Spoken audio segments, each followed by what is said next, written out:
Abu John Joseph നമ്മളോടൊപ്പം ചേരുകയാണ്.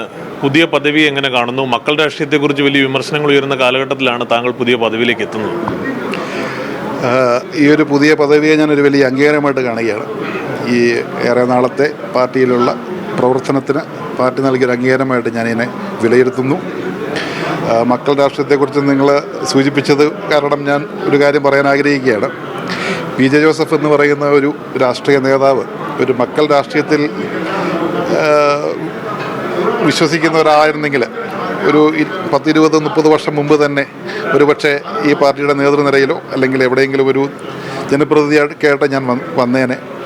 P J Joseph എന്ന രാഷ്ട്രീയക്കാരൻ്റെ രാഷ്ട്രീയ നിലപാട് എന്താണെന്ന് വെച്ചാൽ എന്നോട് അപ്പച്ചനത് നേരിട്ട് വ്യക്തിപരമായി എന്നോട് പറഞ്ഞിട്ടുള്ള കാര്യങ്ങളുമാണ്. മാധ്യമങ്ങളുടെ മുന്നിൽ അത് പറഞ്ഞിട്ടുണ്ട്. പാർട്ടിയുടെ അടിസ്ഥാന ഘടകങ്ങളിൽ നിന്ന് പ്രവർത്തിച്ച് കഴിവ് തെളിയിച്ച് മുകളിലേക്ക് കയറി വരികയാണെങ്കിൽ അപ്പോൾ അങ്ങനെയുള്ള കാര്യങ്ങൾ പരിഗണിക്കാം, അല്ലെങ്കിൽ ആലോചിക്കാം എന്ന് മാത്രമേ അപ്പച്ചൻ പറഞ്ഞിട്ടുള്ളൂ. അപ്പോൾ ഒരിക്കലും പി ജെ ജോസഫ് എന്ന വ്യക്തി ഒരു മക്കൾ രാഷ്ട്രീയത്തെ സപ്പോർട്ട് ചെയ്യുന്ന ഒരു രാഷ്ട്രീയക്കാരനല്ല. അത് ഇന്നും അങ്ങനെ തന്നെ തുടരുകയാണ്. ഈ ജോസ് കെ മാണിയുടെ വരവ് UDF-നെ കുറിച്ചുള്ള മടങ്ങി വരവിനെ കുറിച്ച് കോൺഗ്രസ് നേതാക്കൾക്കിടയിലൊക്കെ പല അഭിപ്രായങ്ങൾ ഉയരുന്നു. അതിനെക്കുറിച്ച് എന്താണ് കേരള കോൺഗ്രസിൻ്റെ അഭിപ്രായം? അതിൽ നിങ്ങൾക്കൊരു അതൃപ്തി ഉണ്ടോ? പാർട്ടിയുടെ അഭിപ്രായം പറയേണ്ടത് പാർട്ടി നേതൃത്വമാണ്.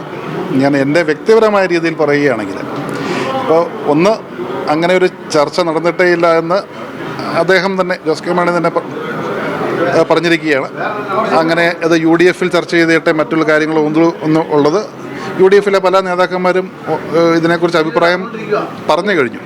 പക്ഷേ വ്യക്തിപരമായി ഞാൻ ഒന്ന് ആലോചിക്കും. നമ്മളൊന്ന് കഴിഞ്ഞ തെരഞ്ഞെടുപ്പുകളെ ഒന്ന് വിലയിരുത്തുകയാണെങ്കിൽ, കഴിഞ്ഞ അസംബ്ലി തെരഞ്ഞെടുപ്പിൽ ഐക്യജനാധിപത്യ മുന്നണി തിരുവനന്തപുരത്ത് ജയിച്ചത് 1 സീറ്റാണ്, കോഴിക്കോട് ജയിച്ചത് 1 സീറ്റാണ്, കൊല്ലത്ത് ജയിച്ചത് 2 സീറ്റാണ്, അങ്ങനെ മറ്റ് പല ജില്ലകളിലും. അവിടെയൊന്നും ഞാനിത് പറയാൻ കാരണം വെച്ചാൽ ഇങ്ങനെ ഒരു കക്ഷി അങ്ങോട്ട് പോയതിൻ്റെ ഫലമാണ് തുടർഭരണം എന്നൊക്കെ പല മാധ്യമങ്ങളിലും അടിച്ചു വന്നതുകൊണ്ട് അന്ന് പലരും അഭിപ്രായം പറഞ്ഞു എന്നൊക്കെ. ഇവിടെയൊക്കെ ഇടതുപക്ഷ ജനാധിപത്യ മുന്നണി തൂത്തുവാരിയത് അവിടെയൊന്നും ഈ പാർട്ടി ഇല്ല. അപ്പോൾ ഒരു സംസ്ഥാനമൊട്ടാകെ ഉണ്ടായ ഒരു വലിയ ഒരു ഇടത് തരംഗത്തിൽ ഏതാനും സീറ്റുകൾ അവർ ജയിച്ചു എന്ന് ചോദിച്ചാൽ അവർ പോയതിന് യാതൊരു ഇമ്പാക്റ്റും കേരള രാഷ്ട്രീയത്തിൽ ഇല്ല എന്നുള്ളതിൻ്റെ ഉത്തമ ഉദാഹരണമാണ്, അല്ലെങ്കിൽ തെളിവാണ് ഈ കഴിഞ്ഞ പാർലമെൻറ്റ് തെരഞ്ഞെടുപ്പ് ഫലം. അവരുടെ ശക്തി കേന്ദ്രങ്ങളായ പഞ്ചായത്തുകൾ പോലും, അതിരമ്പുഴ പോലെയുള്ള പഞ്ചായത്തിൽ അതിനു മുൻപ് തോമസ് ചാഴികാടൻ ജയിച്ചതിനേക്കാൾ കൂടുതൽ വോട്ട്, 6000 വോട്ടായിരുന്നെങ്കിൽ അത് 6300 വോട്ട് ഭൂരിപക്ഷം നേടിയാണ് ഫ്രാൻസിസ് ജോർജ് ജയിച്ചത്. ശക്തി കേന്ദ്രം എന്ന് അവർ പറയുന്ന പഞ്ചായത്തുകളെ കാര്യം പറഞ്ഞ്. അപ്പോൾ ആ ഒരു പോക്കൊന്നും ഇപ്പോൾ ഒരു വലിയ ഇമ്പാക്റ്റ് ഉണ്ടെന്ന് ഞാൻ തോന്നുന്നില്ല. ഇന്ന് ഐക്യജനാധിപത്യ മുന്നണി വളരെ ശക്തമായ നിലയിലാണ്. കാരണം ഒരു ഭരണവിരുദ്ധത കേരളം അങ്ങോളം ഇങ്ങോളം 14 ജില്ലകളിലും 140 നിയോജക മണ്ഡലങ്ങളിലും ആഞ്ഞടിച്ചുകൊണ്ടിരിക്കുകയാണ്.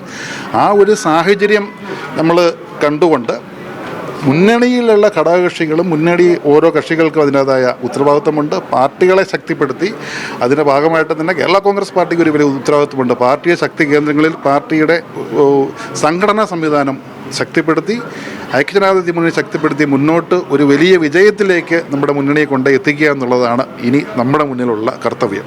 ചർച്ച അനവസരത്തിലുള്ളതാണല്ലേ?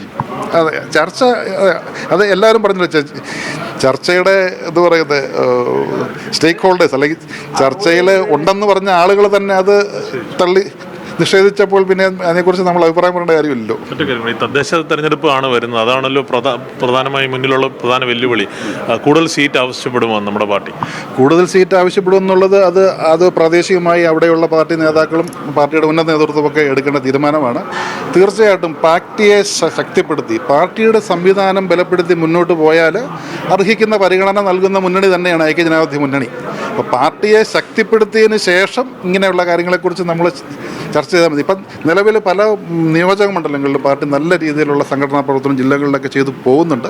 അത് കൂടുതൽ ഊർജിതപ്പെടുത്തി വരുന്ന തദ്ദേശ സ്വയംഭരണ സ്ഥാപനങ്ങളേക്കുള്ള തിരഞ്ഞെടുപ്പിൽ പാർട്ടിയെ ഒരുക്കുക എന്നുള്ള ഉദ്ദേശത്തോടെയാണ് പാർട്ടി ഒരു സംസ്ഥാന ക്യാമ്പ് 13-14 ജില്ലകളിൽ സംഘടിപ്പിച്ചിരിക്കുന്നത്. അപ്പോൾ ആ ക്യാമ്പിലൊക്കെ ഉരുത്തിരിഞ്ഞ് വരുന്ന ആശയങ്ങളും ഒക്കെ ഉൾക്കൊണ്ടുകൊണ്ട് പാർട്ടിയെ ശക്തമായ രീതിയിൽ മുന്നോട്ട് കൊണ്ടുപോകാനുള്ള വലിയൊരു നേതൃനിര തന്നെ ഈ പാർട്ടിക്കുണ്ട്. അപ്പോൾ വളരെ ആത്മവിശ്വാസത്തോടെയാണ് ഇന്ന് പാർട്ടി മുന്നോട്ട് പോയിക്കൊണ്ടിരിക്കുന്നത്. എന്തായാലും എല്ലാവിധ ആശംസകളും.